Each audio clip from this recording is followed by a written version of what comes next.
terima kasih atas kesempatannya. Di sini kami dari kelompok 3 akan mempresentasikan tentang TAM, TRA, TPB, UTAUT, dan UX Honeycomb. Sebelumnya, perkenalkan nama anggota kelompok kami. Yang pertama ada Nurul Anjalna Putri dengan NIM 466, Febrianti Rezania dengan NIM 039, Anggi Tristia dengan NIM 151, Dina Nislina dengan NIM 214, Amelia Dwi Nur dengan absen 339, dan saya sendiri Luki Awanda dengan NIM 300. TAM atau Teknologi Advantage Model merupakan salah satu model yang dibangun untuk menganalisis dan memahami faktor-faktor yang mempengaruhi diterimanya pengguna teknologi komputer. TAM bertujuan untuk menjelaskan dan memperkirakan penerimaan aseptor pengguna terhadap suatu sistem informasi. Baik, selanjutnya akan dijelaskan oleh rekan saya. Ya, terima kasih atas kesempatannya. Saya Anggi Tristia Pramita dengan NIM 2020-310-151 akan melanjutkan penjelasan dari rekan saya. Ya, untuk yang slide berikutnya yaitu menjelaskan tentang manfaat dari teknologi acceptance model atau TAM. Nah, manfaat yang didasar terhadap manfaat teknologi itu dapat diukur dari beberapa faktor sebagai berikut. Yang pertama adalah penggunaan teknologi dapat meningkatkan produktivitas pengguna. Lalu yang kedua yaitu adalah penggunaan teknologi dapat meningkatkan kinerja pengguna. Dan yang ketiga yaitu adalah penggunaan teknologi juga dapat meningkatkan efisiensi proses yang dilakukan oleh pengguna. Untuk yang selanjutnya yaitu adalah faktor yang mempengaruhi teknologi acceptance model atau TAM.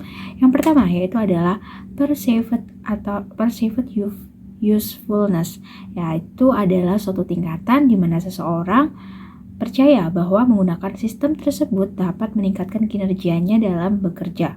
Yang kedua yaitu adalah perceived ease of use, yaitu suatu tingkatan di mana seseorang percaya bahwa menggunakan sistem tersebut tak perlu bersusah payah.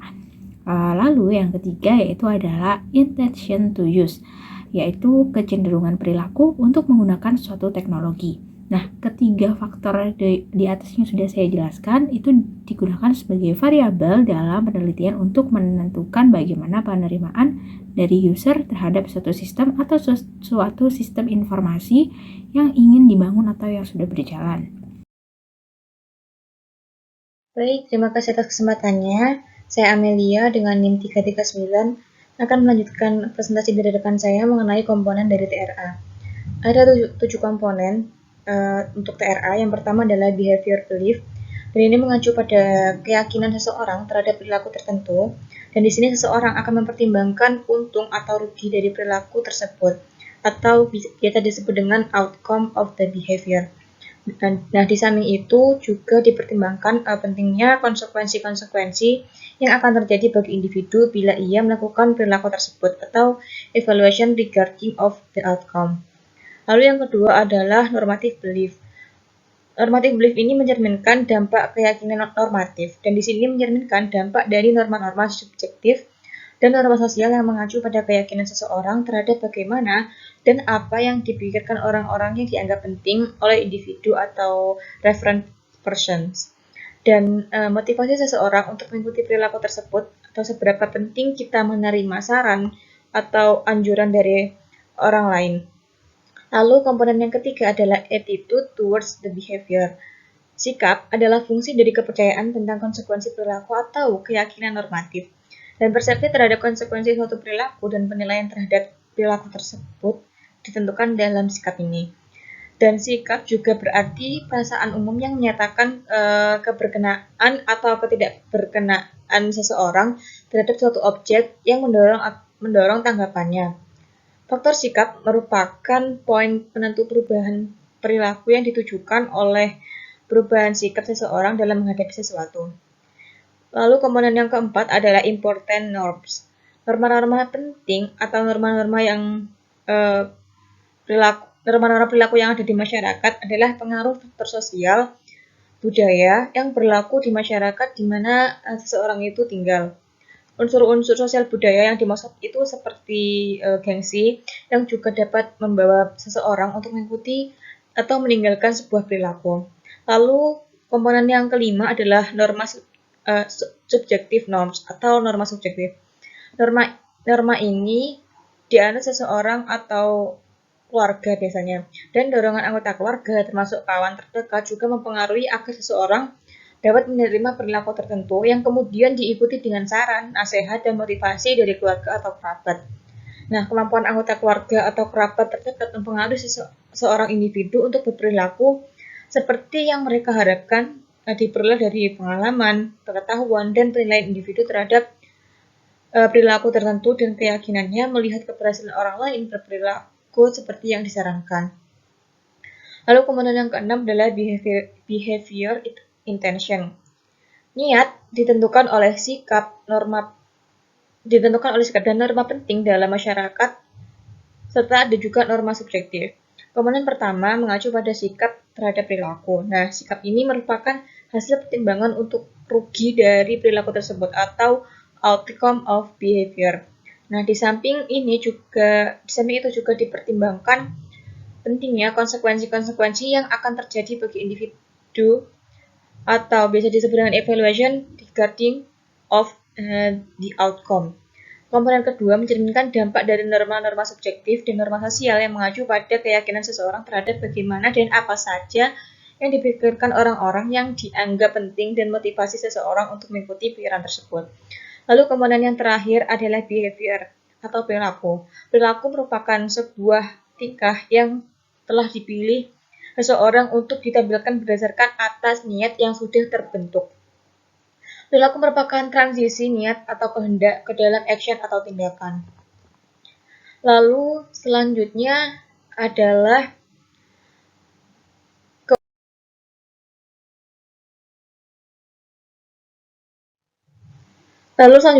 keuntungan dan kelemahan dari TRA. Yang pertama, keuntungan dari TRA. Teori ini memberikan pegangan untuk menganalisis komponen perilaku dalam item yang operasional. Fokus sasarannya adalah prediksi dan pengertian perilaku yang dapat diamati secara langsung untuk berbeda dalam kendali seseorang. Artinya, perilaku sasaran harus diseleksi dan diidentifikasi terlebih dahulu secara jelas. Nah, tuntunan ini memerlukan pertimbangan mengenai perbedaan tindakan atau action, sasaran atau target, konteks, dan perbedaan waktu, serta komponen model sendiri, termasuk intensi, sikap, norma subjektif, dan keyakinan. Lalu konsep penting dalam TRA adalah fokus perhatian atau salience. Lalu untuk kelemahan TRA adalah bahwa kehendak dan perilaku hanya berkorelasi sedang. Kehendak tidak selalu menuju pada perilaku itu sendiri. Terdapat hambatan-hambatan yang mencampuri atau mempengaruhi kehendak dan perilaku. Selain TRA, kita dalam mempertimbangkan perilaku dan mengabaikan akibat-akibat dari variabel eksternal. Terima kasih, selanjutnya akan dijelaskan oleh rekan saya. Baik, terima kasih atas kesempatannya. Saya Febrianti di sini akan melanjutkan presentasi dari rekan saya, yaitu ada komponen TPB. Komponen TPB ini ada 3. Yang pertama ada behavioral belief yang mempengaruhi attitude toward behavior. Yang kedua ada normative belief yang mempengaruhi subjective norms. Yang ketiga ada contra belief yang mempengaruhi perceived behavior control. Yang pertama, behavioral belief adalah hal-hal yang diyakini individu mengenai sebuah perilaku dari segi positif dan negatif atau kecenderungan untuk bereaksi secara afektif terhadap suatu perilaku. Sedangkan attitude toward behavior, yaitu sikap individu terhadap suatu perilaku, diperoleh dari keyakinan terhadap konsekuensi yang ditimbulkan oleh perilaku tersebut. Dan yang kedua ada normative belief yang mempengaruhi subjective norms. Ini adalah norma yang dibentuk orang-orang di sekitar individu yang akan berpengaruh dalam pengambilan keputusan. Sedangkan subjective norms didefinisikan sebagai adanya persepsi individu terhadap tekanan sosial yang ada untuk menunjukkan atau tidak suatu perilaku.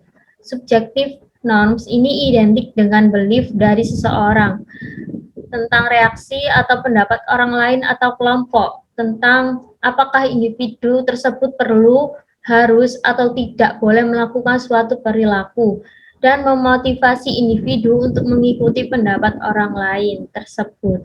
Menurut Michener, Delemater, dan Meirs pada tahun 2004.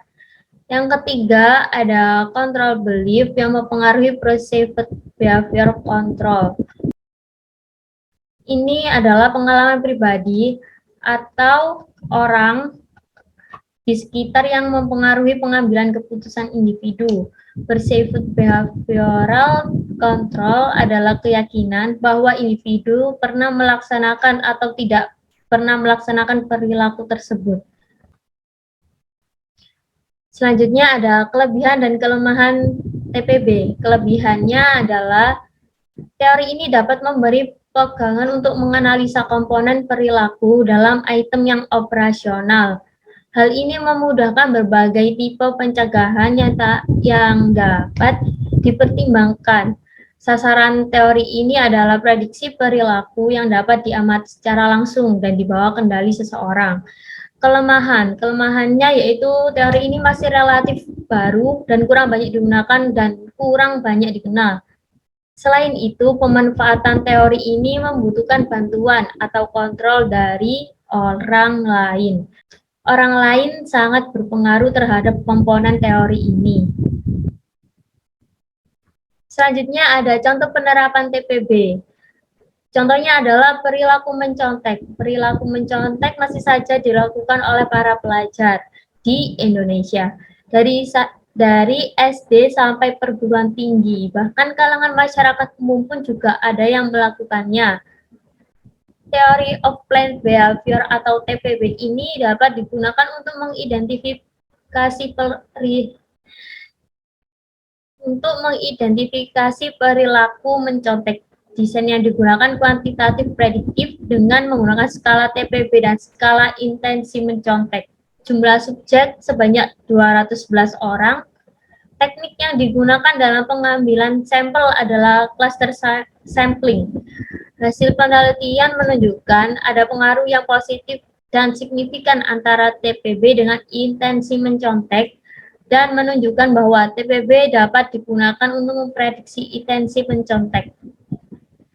Dengan rumus sebagai berikut, dengan kontribusi yang diberikan oleh komponen sikap sebesar 0,327 beta atau 23,5%, norma subjektif sebesar 0,321 beta atau 21,8%, dan kontrol perilaku yang dirasakan sebesar 0,220 beta atau 11,7%. Selanjutnya akan dilanjutkan oleh rekan saya. Baik, terima kasih atas kesempatannya. Di sini saya akan menjelaskan mengenai contoh penerapan TPB.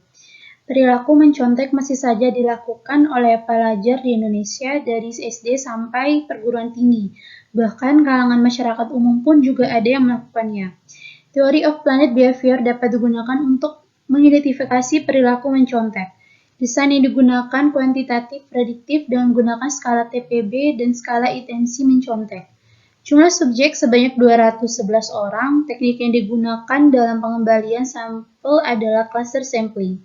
Hasil penelitian menunjukkan ada pengaruh yang positif dan signifikan antara TPB dengan intensi mencontek dan menunjukkan bahwa TPB dapat digunakan untuk memprediksi intensi mencontek.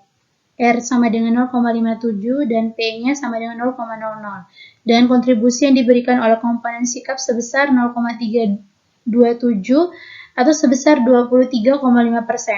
Norma subjektif sebesar 0,321 atau sebesar 21,8% dan kontrol perilaku yang dirasakan sebesar 0,220 atau sebesar 11,7%.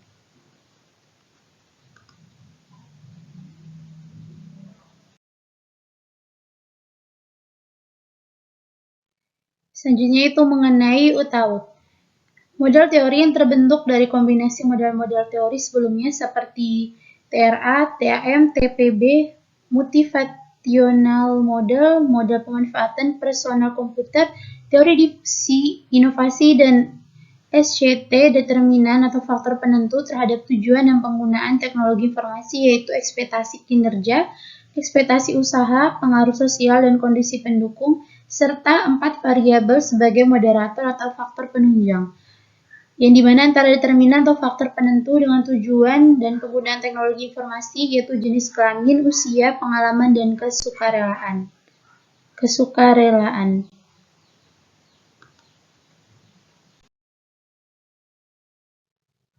Selanjutnya yaitu mengenai penerapan model UTAUT untuk memahami penerimaan dan penggunaan learning management system. Terdapat 3 asumsi pokok Fromm dalam teori harapan. Asumsi-asumsi tersebut adalah sebagai berikut. Yang pertama, setiap individu percaya bahwa bila ia berperilaku dengan cara tertentu, ia akan memperoleh hal tertentu. Ini disebut sebuah harapan hasil atau outcome expectancy sebagai penilaian subjektif seseorang atas kemungkinan bahwa suatu hasil tertentu akan muncul dari tindakan orang tersebut. Setiap hasil mempunyai nilai atau daya tarik bagi orang tertentu. Ini disebut valensi atau valence sebagai nilai yang orang berikan kepada suatu hasil yang diharapkan. Setiap hasil berkaitan dengan suatu persepsi mengenai seberapa sulit mencapai hasil tersebut dan seberapa besar harapan usaha atau effort ekspektasi sebagai kemungkinan bahwa usaha seseorang akan mendapatkan pencapaian suatu tujuan tertentu. Baik, sekian dari saya. Selanjutnya akan dijelaskan oleh rekan saya. Baik, selanjutnya yang kedua adalah UX testing. Lakukan survei user melalui kuesioner online. Jika Anda mengajukan pertanyaan yang tepat dengan cara yang benar, dilakukan dengan efisien dan permanen, Anda mendapatkan peringatan dini untuk model user experience. Saat Anda akan merencanakan evaluasi UX tersebut, ada beberapa hal yang harus dipertimbangkan seperti selection dan timing, profit, dan waktu durasi survei. Yang ketiga ada eye tracing. Misalnya, eye tracing dapat diukur dengan menggunakan eye tracker yang disebut experience laboratory. Kebiasaan mata user dapat mencerminkan user experience dan usability dari user interface. Pelacakan kebiasaan mata sering digunakan sebagai standar dalam pengujian penggunaan aplikasi dan situs web di laboratorium. Fungsi kegunaan atau fungsi dan user experience adalah dua hal yang berbeda. UX adalah sesuatu yang jauh lebih dalam dari sekedar kegunaan saja. Tapi perlu diingat bahwa kegunaan tersebut adalah hal terpenting dari user experience. Jacob Nielsen mendefinisikan UI atau user interface sebagai sistem yang mudah untuk dipelajari, efisien untuk digunakan, serta membuat penggunaannya menjadi senang saat mengakses situs tersebut. Fungsi profesional biasanya diukur dari beberapa poin, diantaranya efektivitas, dapatkah pengguna mencapai tujuan mereka saat di website kamu, efisiensi, seberapa cepat pengguna mencapai tujuan mereka dalam website kamu, mudah dipelajari, seberapa mudah untuk pengguna menyelesaikan tugas sederhana saat mereka pertama kali masuk ke dalam website kamu, mudah diingat, seberapa cepat dan mudah pengguna mengingat bagaimana cara mengakses website kamu, pencegahan kesalahan, apakah website kamu dapat membantu pengguna untuk mengatasi kesalahan, apakah website kamu termasuk desain yang bertahan terhadap error tersebut. Sekian presentasi dari kelompok 3. Wassalamualaikum warahmatullahi wabarakatuh.